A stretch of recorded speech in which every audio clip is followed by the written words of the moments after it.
Hi there, my name is Martijn and I would like to tell you about 4 of my VMworld sessions to which I'm very excited about. First off is a guide to application migration nirvana, where we've taken a lot of best practices and a lot of lessons learned from our customers using the cloud management tooling in order to plan out their applications and VMs migrations and make sure that they don't end up with any surprises when they actually do start migrating. Second one brings together 2 of my favorite topics, automation and networking.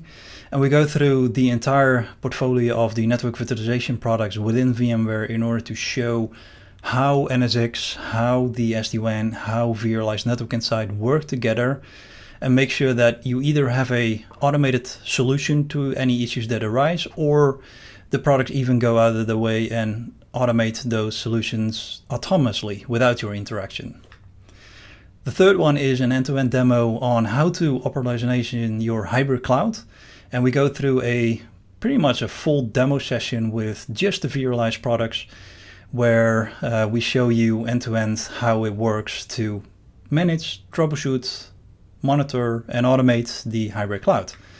And the last one is something that I'm really excited about, is a live session of basically me just geeking out. Talking about the vRealize Network Insight Toolkit, which is a new fling that will come out shortly. And that will help you start automating either with Python or PowerShell or even in the UI of that toolkit against vRealize Network Insight. So pulling out of the data of vRealize Network Insight is a lot easier with this toolkit. And that's it. I hope to see you there. Thank you for watching.